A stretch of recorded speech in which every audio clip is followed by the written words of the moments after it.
Here's my process. I get inspired somehow, and from there, I just do all these millions of sketches. Isaac Mizrahi has something he wants to get off his chest. His life. Go. When you write something, you like to know a lot about the subject, and I know a lot about this subject. Isaac Mizrahi has done it all, and in his new autobiography, he is telling all. I thought it was going to be this kind of real fun adventure, and I knew there'd be setbacks and there'd be darkness and stuff around it, because there always is, but it was dark at times.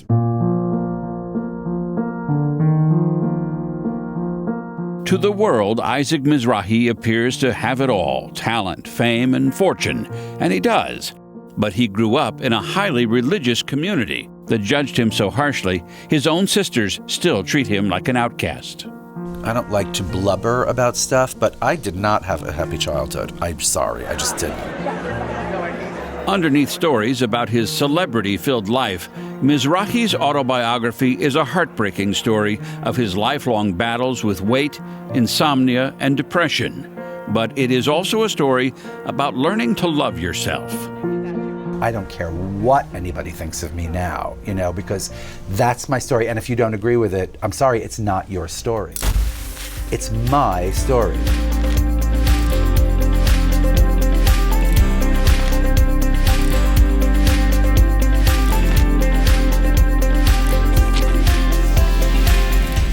Isaac Mizrahi, welcome to St. Louis. Welcome back to St. Louis, I should say. You've been here several times before, even as a kid. Well, that's right. As a matter of fact, the first trip on a plane that I ever took in my entire life was to St. Louis with my dad, because I won this poster design contest.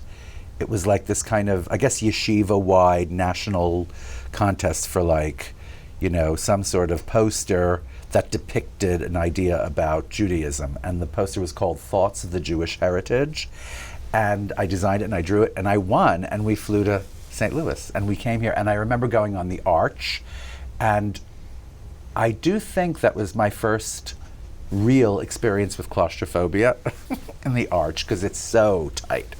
And it's so long and slow. At least in those days, it used to be really long and slow. Oh, yeah. It's like riding in a dryer or something. It's crazy. It's crazy. Look, if anyone thinks that's fun, I don't know what's fun about that. What was on the poster?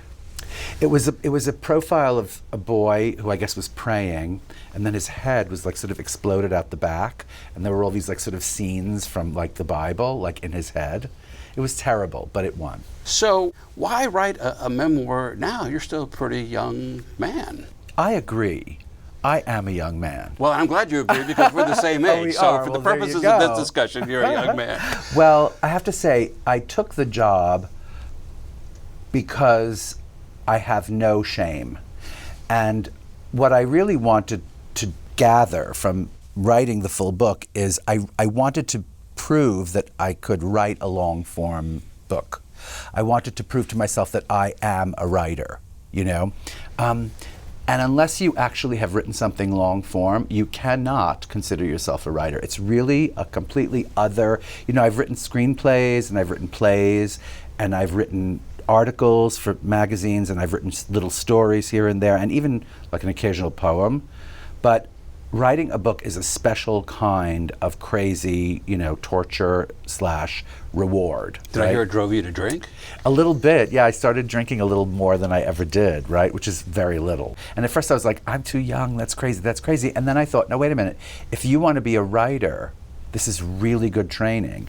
And you don't have to do any research, because, when you write something, you like to know a lot about the subject. And I know a lot about this subject. Well, and you said that, you don't really, you have to sort of prove yourself. It seems like you've done that a lot in your life, because you've done so many different things, all sort of in the creative realm, but different things. Yes, and really different things, sort of performing on stage and designing clothes and writing a book. Those are really different things. There's something so incredibly valuable about specializing like that, something that I am really giving up. Because I don't want, just sort of organically, I can't do it. I don't know what, like when I closed my company in 1998, that couture thing, which was really like this crazy treadmill that you just can't get off. When it finally stopped, right, I thought to myself, phew, like, good, that's done. Because you start to bore of something, I do. And that's, for me, I think the greatest sin is to allow any kind of boredom, in one's life. And so, like, now I have this crazy quest of performing on stage, breaking into show business even further, because, I've already begun this kind of show business journey. But now I plan to focus most of my time on that. And it's so not boring, I can't tell you. It's exhausting, it's daunting. Sometimes I think, like, can I actually do this? Will this happen?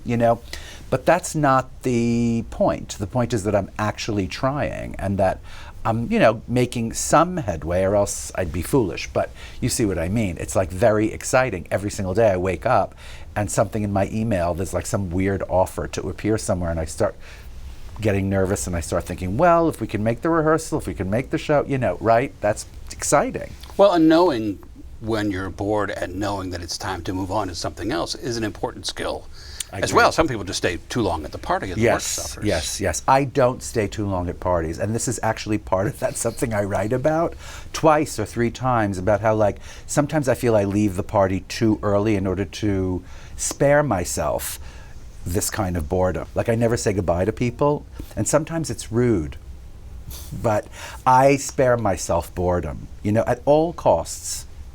Did you design the cover of the book? It's really clever. Well, not exactly. I did work with a great designer, though, and we I feel like it's a collaboration, yes. For folks who haven't seen the book, it's I on the front and M on the back, That's Isaac right. Mizrahi, but also it spells I'm. That's right. I on the front. Exactly. I assume that was intentional. I was the last think- guy in the world to realize there was an arrow in the FedEx logo. So Yeah, right. But I have to say something. My idea was almost the exact opposite of what he did.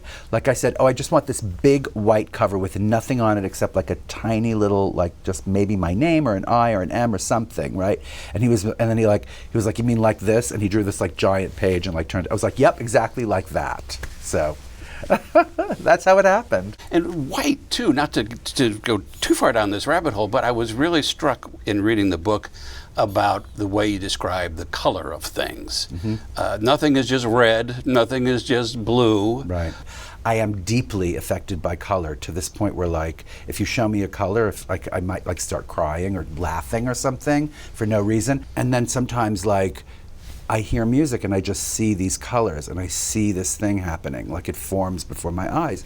And so, like, colors of things are really important, and the memory of color. And then I think about dreaming, and there's always colors in my dreams. And I know that, like, some people only dream in black and white, and I feel so terrible for them, because I gotta tell you, like, loving color this much, loving or being as sort of devoted to the colors of things at this level that I am, and the sensitivity to it, I also don't care about it. It's like, oh, really, I can't. If I start down that path, I won't come back. So I just have to put it aside for a minute, unless it becomes an issue in something, and then I can go into it. But if I have to, so for me, like, that's the way I sort of keep it at bay. I dress in black and gray, mostly in neutrals, because I don't want to think about looking down and seeing colors. It's too upsetting, or it takes me away too much. I can't focus if I'm wearing color. That's crazy. It's true. But interesting. It's interesting. I have to keep it in a certain, like my house, I have, my bedrooms and my living rooms and stuff, they're all so, like, colorless. Because if I had that kind of color, if I had to live with that kind of color, I would go nuts, I would go nuts unless someone presented it with me and it was absolutely right, which is, there's no chance of that happening. Well, and it's interesting too. I was struck in the book by the fact that, and you bring it out time and time again in the book, that you have some esteem issues that you've had ever since you were a kid. Yeah. Confidence in your work, but esteem issues about yourself. My question is, as a fashion designer, you would be constantly surrounded by all these people who are just impossibly kidding me? beautiful. Beautiful. How and do thin. you balance that with your own sort of issues about weight and so forth? It wasn't easy. I'll tell you, it wasn't easy. Now that I am no longer kind of the age to really care that much, it's a lot easier. But when you're in it, kind of, it's not easy. And not to mention ballerinas and dancers and actors, because I also was in those worlds too. So basically I was just an outcast everywhere I went, and it has to do with the fact that I was a very heavy little kid. I was 250 pounds at right before I went through puberty, and I was quite little, and so I was big, really, really big, and I lost all this weight in high school, right? And since then, I fluctuated back and forth, and I've actually gone like underweight a couple of times. And I loved it, I want to say that there was a problem, and there probably was, but I was never like more happy or something, which is a crazy bad thing. What's happening now is that I am no longer making clothes for dancers or models. I'm actually more the kind of subject of things, and that's a big, big, big change, in my life. That's a very big change in my life. Seeing myself as this kind of like star, as opposed to seeing myself as this person behind the scenes who was clever and everybody's best friend, right? And it's exciting. It's also like challenging when you're my age, because it's like, well, if I could just stand up completely straight without stooping, it's right. You see what I mean? Remember where you put your car keys? Well, that too. Yes, exactly. Speaking of your fashion career, one of the last big things that happened in it was when you went to Target. Yeah. Did people? I remember when Halston went to JCPenney, people became unglued. Right. What about when you went to Target? Well, when I went to Target, it seemed like the right time, They had this kind of relationship with Robert Graves, and he was making like tea kettles and things. And I thought, wait a minute, whoa, right? I didn't think it actually. Someone thought it and called. And I was like, oh no, I'm not even going to answer the call. And then as I thought about it, I was like, oh, if I were to do anything again, it would be great to do that. Because, as much as I really like expensive, fancy clothes, which I don't so much anymore, I really don't. As much as I like them or had liked them, I really was just thinking that it would be such a fantastic legacy for my fashion brand to actually just go out there and say, hey, these are some cute clothes. It's not high fashion for the masses. Trust me, it's not. But it is a cute pink corduroy blazer that has a good shape, and a t-shirt that is really cute that you wear with it, and some cute pants, and shoes and handbags. And that's all it was. And we did it, and it was very, very successful, You had a name for it. Was it Mashin? Oh, no, it was Mastige. Mastige. Can I tell you something? Yeah. It's not only that. And I remember doing this interview with a fashion writer recently, or I don't know, not so recently, like 6 or 7 years ago. And I said, the word mastige had not been invented before I made this collection with Target. And she was like, really? Like, she didn't believe me. And I was like, yeah, darling, look it up, okay? I was furious because I thought, yeah, that is the truth. I wouldn't say that unless it was the truth, so. Well, and the book is all about telling the truth. It occurred to me reading it that I was halfway through and you were still 17. Right. A lot of it is about your childhood. And I will say that is by design, and that's why I did the book with the imprint that I did it with, because I really liked the editor who I made the deal. I made the deal because I loved the editor, right? Amy Einhorn. And she was the one who said to me, I have a feeling like this book is going to be like very literary, and I have a feeling it's going to be mostly about your childhood because of what I've read about you and what I know. And her mother was sort of obsessed with me. She would follow me and stuff, and her mother knew a lot about me. So, and it was a pre-existing deal about making the book, this kind of literary thing about my life, which focused on the kind of story that went from this really crazy kind of parochial, just kind of really closed up little religious world to this incredibly not closed up and liberal, crazy world, right? And a life in which I learned optimism. I wasn't born optimistic, but I learned it from the circumstances of my life. I continue to. I'm the one who like doesn't think it's going to work out, and then something works, and it's like, oh, great! Like this is something I learn about. Life teaches me optimism. Was that from the friction of growing up in this sort of very religious community, but also being gay? Well, it was from growing up in a terrible, terrible circumstance, I think. I don't like to blubber about stuff, but I did not have a happy childhood. I'm sorry, I just didn't, I was really stuck in this little religious world. And then, I don't know how the hell it happened, when I was 12 and a half, I auditioned for Performing Arts High School and I got accepted. And then I went, starting when I was 12 and a half, the summer I turned, like that fall I turned 13, right? And it was like this crazy culture shock. And it wasn't easy. Like I didn't trust it, I didn't believe it. It took me like a good year to kind of adjust to this crazy freedom and to understand that I was sort of turning my back on the terrible world that I was coming from, right? Like, and it was okay to turn my back on that world, like not just okay, necessary. I was teaching myself optimism and teaching myself survival, that first year. Well, and for folks who may not know, you grew up in a community in Brooklyn. It was a Syrian. That's right, Jewish Syrian community. Jewish. I didn't even know that was a thing necessarily. Yeah, but it sounded like it was pretty tough. I know it's tough. And as Philip Johnson once said to me, "Oh boy, you're Arabic and Jewish. You get to root for whoever's winning." That was what he said to me, which I thought was a very funny thing. Hasidic Jews, they think of art as a false idol. Yeah, you can't create art because someone might worship it or something, or it's more beautiful than God, or I don't know what the deal is, but you're not supposed to be an artist. So that and this idea of like being homosexual, like basically you're just born wicked, But I knew I wasn't. I knew that I was like somehow a good person.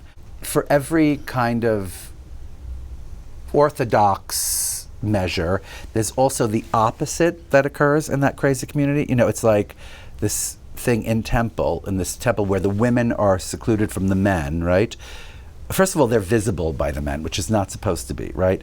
But then the women in those days used to wear like décolletage and big hair and high heels, and it was like crazy. It was more about fashion for those who wanted it to be like the women and me, basically, than it was about this, this piety, right? I think that's what my work is always about. It's that funny exposure to that hypocrisy that makes me aware of the politics of how a woman looks at herself and dresses, right? For one thing, it also makes me aware of the politics about the way people in business function, because people will do anything and call it business as usual, and it's disgusting, but that's the world we live in.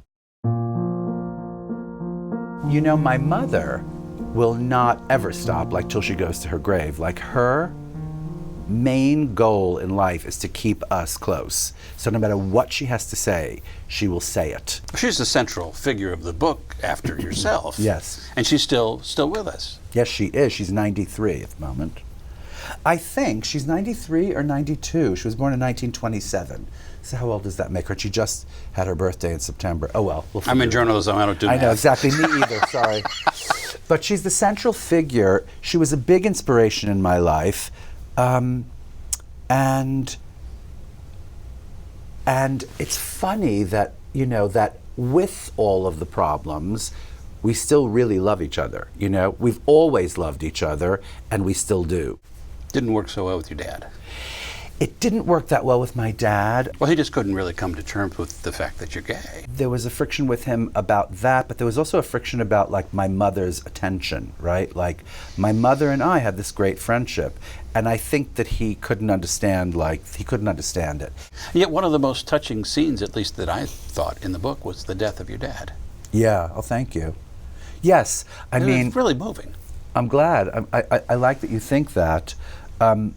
And yet, I mean, it was such a sad thing in my life, and yet it was like the beginning of everything. It was a relief in some sense. It was a relief, and it was the beginning of my ability to be who I actually was in the world, because it was too terrifying while he was alive for me to like really kind of go out there and Well, how do you know who you're supposed to be? Because you're so many things. I You're, know, you're well, I in don't show know. business. I mean, you've been, and I think maybe, I mean, show business at times almost seem more important to you than the fashion business. Yes, always. Right, and now you're performing. You've got a cabaret act That's at right. the Carlisle coming That's up soon. right. That's right. And I have different gigs around the country, but I think being an artist leads the way because, you know, if you don't know the answer to something, if you think about it for a minute as an artist and you just clear away all the stuff that you're supposed to know about it and that you hear about it and all the lies you know about it, you always know the truth. You always do, you know?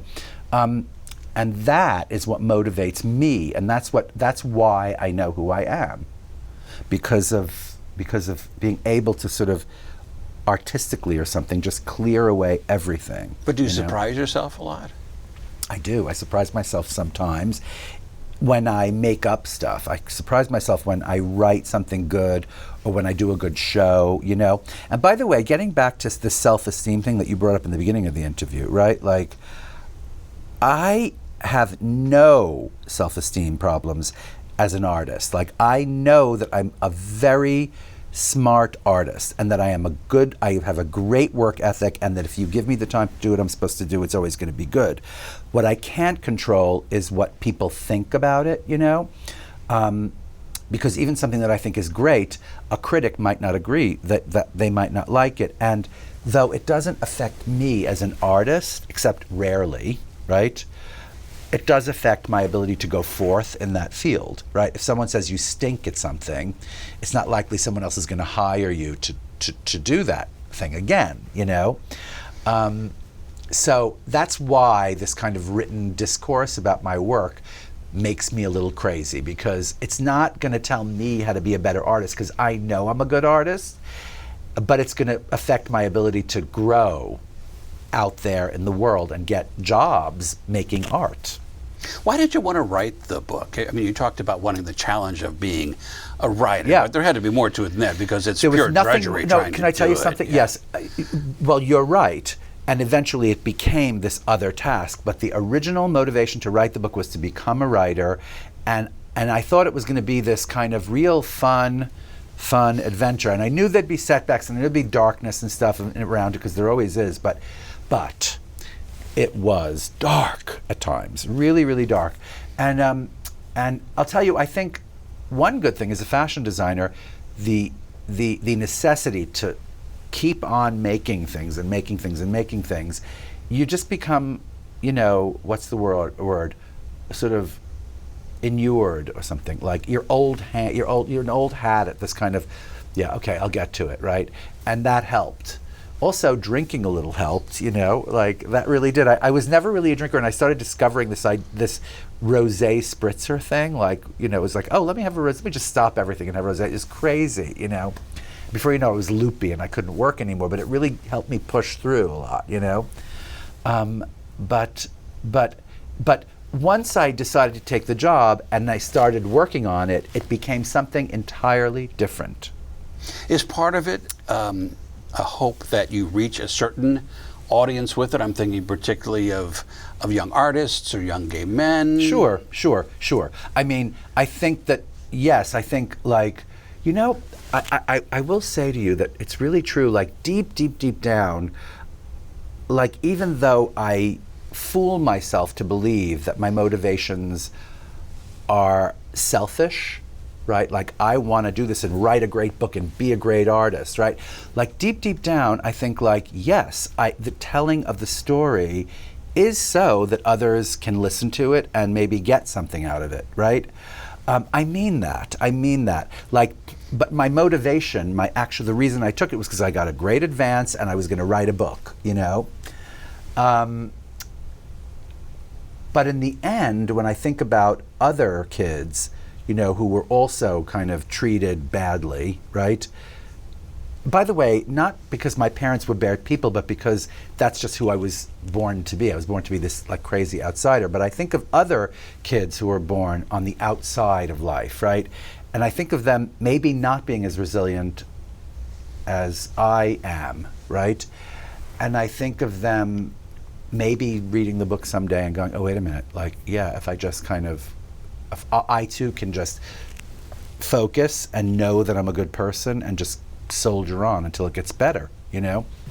That's a big part of the book. That's a big part of the book. Also, to go back to your question about like why I wrote the book and my kind of glib answer about, well, I wanted a job and I got a great advance and everything, it turned. Once I started writing the book, I was like, oh, no, this is not what we thought, right? First of all, it's not going to take me 2 years, right? It's going to take me a way longer than 2 years. And it took like 5 years, you know? And I kept being late and late and late, but luckily she liked the pages and so good, right? But at the end of it, like telling the story, right, with what I consider a kind of exciting, not so boring, and not such a boring way. I told the story quite not boringly, right? And it's my story. And I really did like sort of rewrite it so many times and really strip it and strip it and strip it of, I think, most of the rancor and most of the anger, right? So it's just this kind of crystal story about my life that is the truth to me. Like, this is the truth to me. Well, you still have a lot of good years ahead of you, I think. Thank you. I hope so. Exactly. How fun. So do you. Isaac Mizrahi, thanks very much for joining us It's a today. pleasure. I love it. My father was in critical condition. He kept trying to say something, looking up at me, smiling. Finally, with a great deal of effort, he said, "You're a good boy."